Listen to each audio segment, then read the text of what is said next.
Warahmatullahi wabarakatuh. Bismillahirrahmanirrahim. Alhamdulillahi rabbil alamin. Wal 'aqibatu lil muttaqin wa la 'udwana illa 'alal zalimin. Asyhadu an la ilaha illallah wahdahu la syarika lah wa asyhadu anna sayyidana Muhammadan 'abduhu wa rasuluh. Allahumma salli wa sallim wa barik wa karrim ala habibina Mustafa wa ala alihi wa sahbihi wa man tabi'ahum bi ihsanin ila yaumiddin, amma ba'du. Fa ya ibadallah, ittaqullah, usikum wa nafsi bi taqwallahi faqad faza man ittaqa. Yang bahagia Tuan Pengerusi, Dr. Mazlan, isteri dan keluarga, mak puan, selaku tuan rumah, tuan-tuan guru, sidang hadirin, hadirat yang dimuliakan oleh Allah Subhanahu wa taala sekalian. Jadi alhamdulillah, bersyukur kita kepada Allah Subhanahu wa taala kerana pada pagi ini saya dapat lagi bersama-sama dengan tuan-tuan dan puan-puan untuk kita menyelusuri dan menghayati salat cara Rasulullah sallallahu alaihi wasallam. Jadi saya pun terkejut juga bila Dr. Mazlan beritahu bahawa Datuk Ilah kita tak sihat. Jadi saya pun cepat-cepat nak bagi siapkan siri 2 tu. Sampai pukul berapa semalam baru siap print tu. Jadi oleh kerana saya buat ni dalam bentuk yang lain daripada yang lain ni, kuliah tempat lain tak ada ni cara ni saya bawa. Sebab tuan-tuan dan puan-puan, yang pertamanya kita dalam siri ini kita akan mengenal salat cara Rasulullah sallallahu alaihi wasallam, dan yang keduanya kita akan diketengahkan dengan fiqhud dalil dalam kuliah kita ini, iaitu fiqh memahami dalil. Itu dipanggil fiqhud dalil. Bagaimana kita nak faham untuk mengambil dalil daripada hadis Nabi sallallahu alaihi wasallam, dan juga daripada amalan para sahabat, dan juga apa yang telah diijma'kan dan diputuskan oleh para ulama yang muktabar, tuan-tuan dan puan-puan sekalian. Jadi mudah-mudahan isi kuliah ini memberi manfaat kepada diri saya dan juga tuan-tuan sekalian. Baik, saya tidak mau melengah masa lagi. Kita sambung balik kuliah kita, muka surat 10. Kita buku yang lama itu. Tengok yang lama dulu, yang baru ni nanti dulu. Siapa yang terlupa, tak tahulah. Yang kuning dulu, muka surat 10, ujung sekali, last sekali.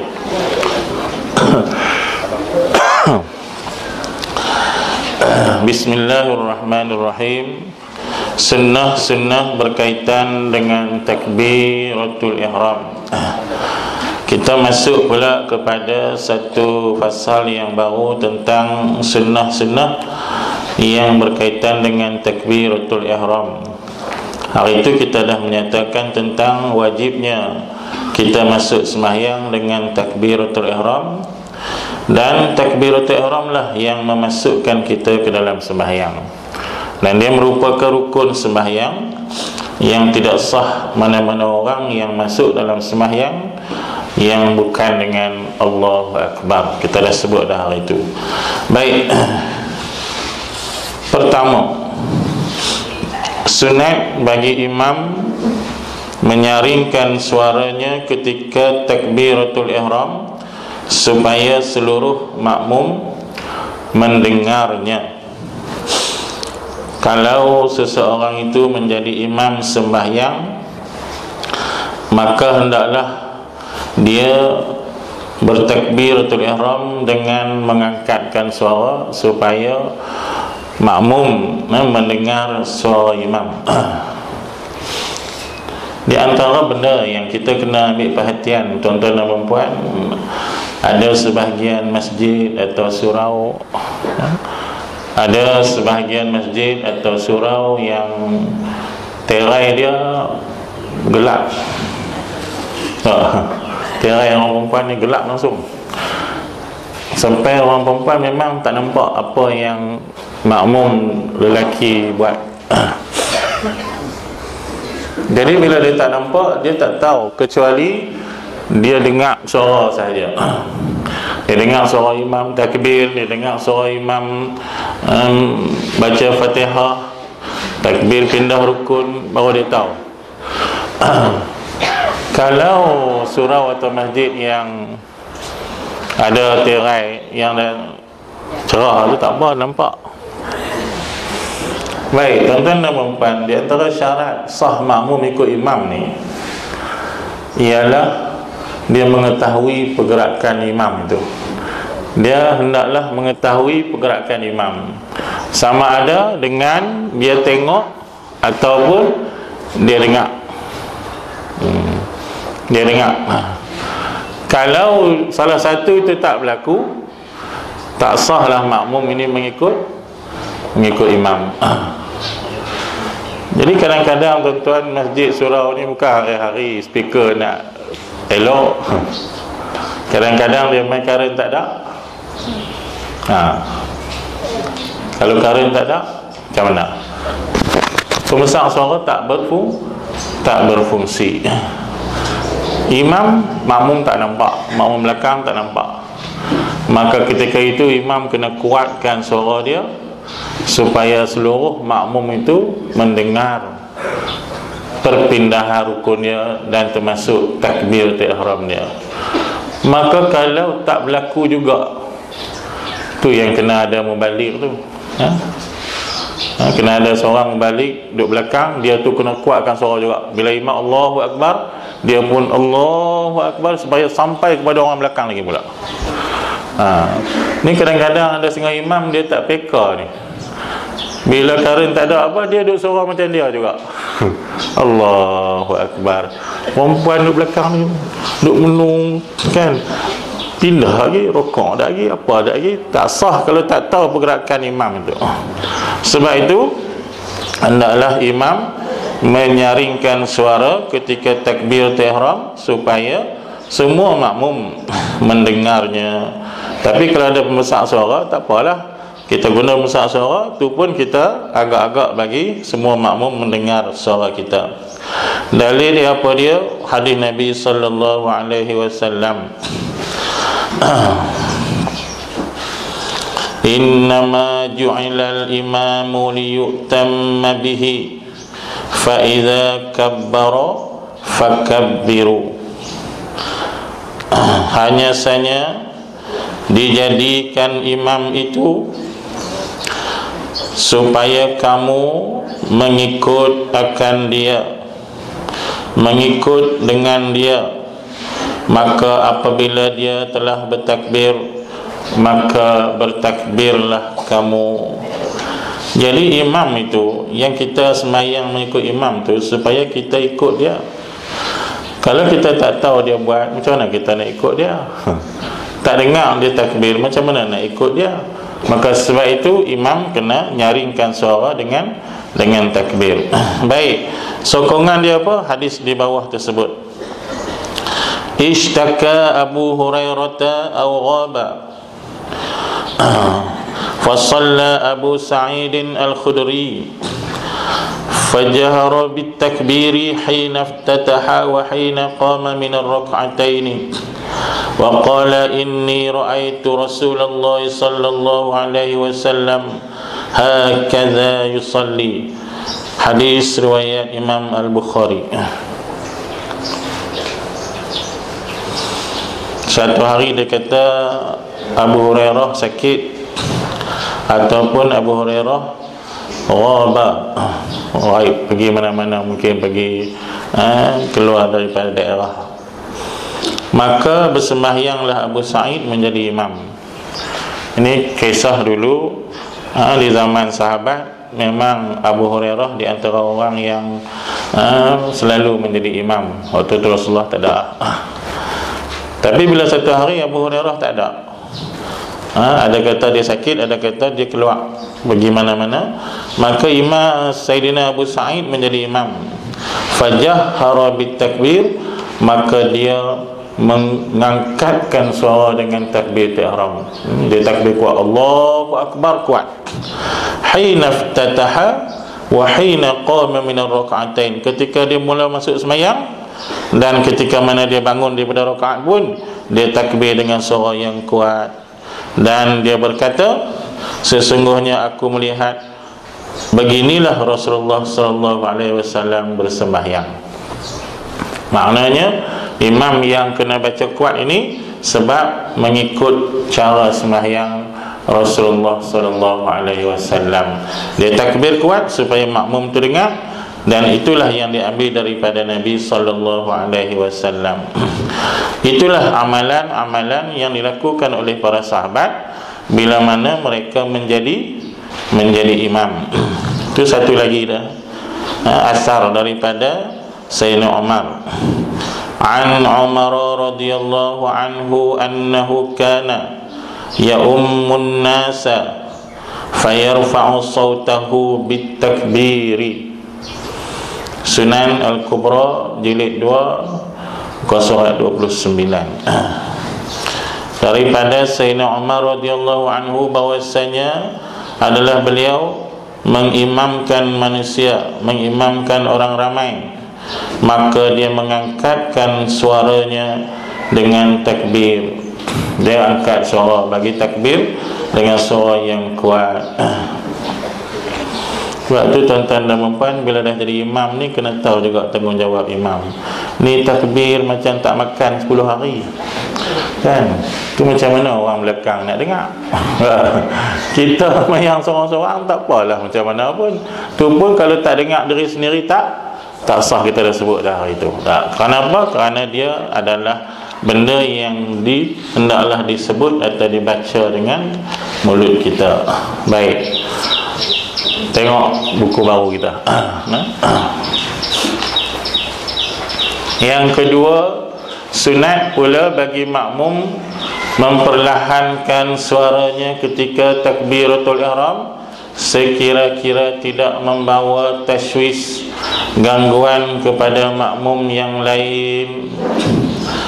Bukan tak baca, bukan tak bunyi, tapi kena perlahankan suara. Makmum bila dia takbiratul ihram Allahu Akbar, kena bagi dengar diri dia sendiri, dan jangan kuat sehingga membawa ganggu kepada makmum yang lain. Itu cara kita makmum bertakbiratul ihram. Bagi dengar diri kita sendiri Allahu Akbar, dan bagi cukup syarat yang kita bacakan pada kuliah yang lepas. Jaga jangan panjang, bar jangan panjang, apa semua yang kita sebut hari itu, supaya takbir kita benar-benar menepati ciri-ciri takbir Rasulullah sallallahu alaihi wasallam. Wa qala an-Nawawi was-sunnatu ay yajhara al-imamu bi takbiratil ihrami wa ghairiha liyasma'ahu al-ma'mumu wa yusirru al-ma'mumu bihaitsu yusmi'u nafsah. Dan telah berkata Imam Nawawi rahimahullahu ta'ala. Imam Nawawi ni nama dia bukan Nawawi. Kita seronok kat Imam Nawawi buah nama anak Nawawi. Nama dia Yahya bin Sharaf. Yahya, nama dia Yahya, bukan Nawawi. Nawawi ni nama tempat lahir dia. Nawa tempat lahir dia.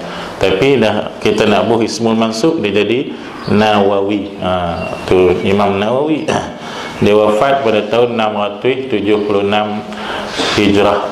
Salah seorang ulama yang sangat alim, yang mati tak sempat berkahwin kerana bekerja untuk ilmu semata-mata. kan. Kita dapat manfaat yang banyak daripada dia, tuan-tuan dan puan-puan sekalian.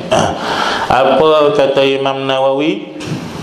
Was sunnatu, dan yang sunatnya ataupun yang sunnahnya ialah bahawa imam itu menguatkan suaranya dengan takbiratul ihram. Imam kuatkan suara ketika takbiratul ihram, wa ghairiha, dan takbir-takbir yang lain. Takbir nak rukuk, takbir sami Allah, semua imam kena kuatkan suara dia. Liyasma'ul makmum, supaya suara tadi dapat dengar kepada makmum dia. Wa yusirrul makmum, dan memperlahankan oleh makmum akan suaranya, bihaitsu yusmi'u nafsahu, sekira-kira dapat memperdengarkan dirinya sahaja. Makmum takbir agak-agak perlahan supaya diri dia dengar sahaja. Yang kita dah sebut dah itu, Imam Syafi'i kata sekurang-kurangnya dengar kepada orang yang sebelah dia, tapi jangan melampau sampai orang yang lebih di belakang dia. Dengar dekat diri dia, ataupun sekurang-kurangnya dengar orang sebelah dia. Kerana apa? Kita nak bagi dengar telinga kita sendiri. Rujukan dia Al-Futuhatur Rabbaniyah, jilid 2, muka surat 163. Bismillah.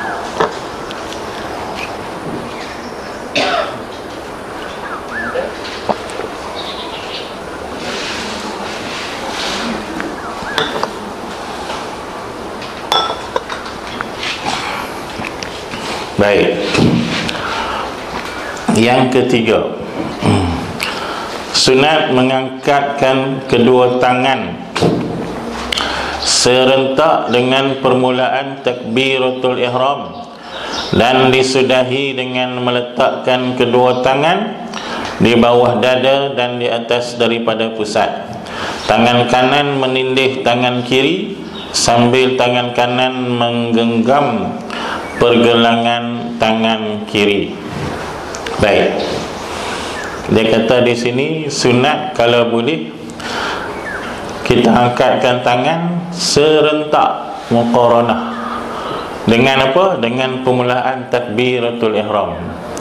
Ini cara yang paling afdal. Dan kita sudahi dengan kita letak tangan di bawah dada Ustaz sampai habis tu. Jadi yang paling afdalnya sunat kita bagi serentak.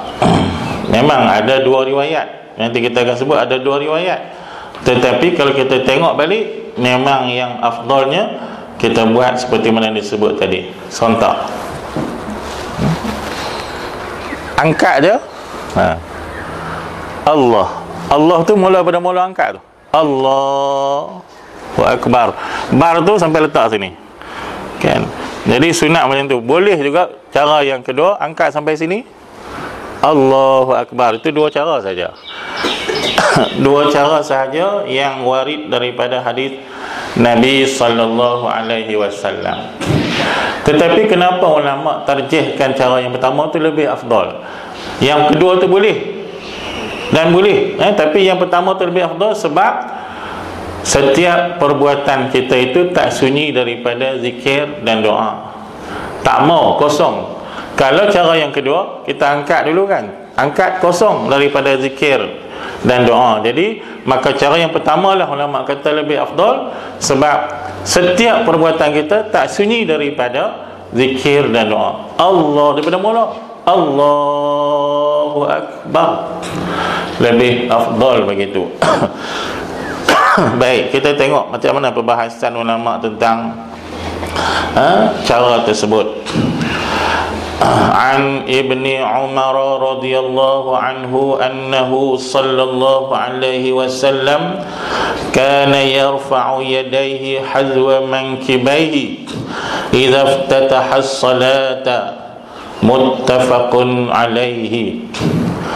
Daripada Ibnu Umar radhiyallahu anhuma bahwasanya Nabi sallallahu alaihi wasallam adalah baginda mengangkatkan kedua tangannya sehingga setentang dengan dua bahunya apabila baginda memulakan salat. idza ftatahash salah. Tu ambil tang idza ftatahash salah, ada baris garis bawah kan. Bila baginda nak mulakan semayang, dia angkat tangan. Mulakan semayang, mula apa? Mula takbiratul ihram. Kita ambil mafhum dari situ. Bila Nabi mula takbiratul ihram, mulalah dia angkatkan tangan sehingga sampai kepada had bau dia. Itu hadis muttafaqun alaih, disepakati ke atasnya oleh Imam Bukhari dan Muslim. Hadis sahih Bukhari Muslim. Itu salah satu daripada dalil yang mengatakan Nabi angkat tangan serentak dengan takbiratul ihram. Dan hadis yang kedua, an Malik bin al-Huwairisi, daripada Malik ibn al-Huwairis, anna Rasulullah, tu silap baris saya itu silap kadang-kadang malam-malam buat tulis tu, anna Rasulullah bukan Rasulu. Anna tansibul isma wa tarfa'ul khabara, kalau kita balik bahasa Arab kan. Jadi anna Rasulullah sallallahu alaihi wasallam kana idza kabbara rafa'a yadayhi. Dan daripada Malik ibn Huwairis bahwasanya Rasulullah sallallahu alaihi wasallam adalah ia apabila bertakbir mengangkat kedua tangannya. Kabbara ni kalau kita tengok macam fi'il madhi, tetapi kalau nak sebut, kalau kita ambil balik ke faham asal dia, bila dia dah habis takbir baru angkat tangan, tak munasabah kan. Allahu Akbar baru angkat tangan, tak munasabah kan. Itu maksud dia idza kabbara, bila dia bertakbir tu rafa'a yadayhi, maknanya serentak perbuatan takbir dengan angkat tangan. Tapi hadis ni tak jelas tuan-tuan, tak jelas. Kalau orang nak faham kata dah habis takbir baru angkat tangan pun boleh, hadis tu tak jelas. Kalau ada mazhab macam tu pun tak apalah, dia ikut juga hadis. Kan, hadis sahih juga riwayat Imam Muslim.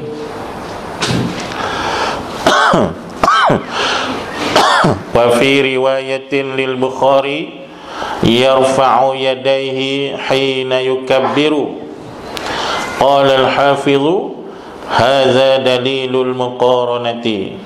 Fathul Bari jilid 2 muka surat 457. Wa fi riwayatin lahu kabbara wa rafa'a yadayhi afada bihi wawul ma'iyyah.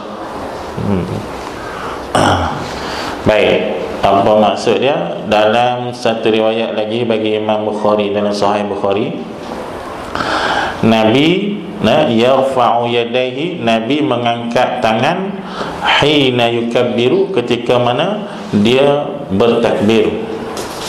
Hina, ketika mana dia bertakbir. Ketika mana dia sebut bertakbir, ketika itulah Nabi angkat tangan. Maka berkata Al-Hafiz, siapa dia Al-Hafiz? Imam Ibn Hajar yang mensyarahkan kitab Sahih Bukhari, Imam Ibn Hajar Al-Asqalani. Kitab itu nama dia Fathul Bari. Dia yang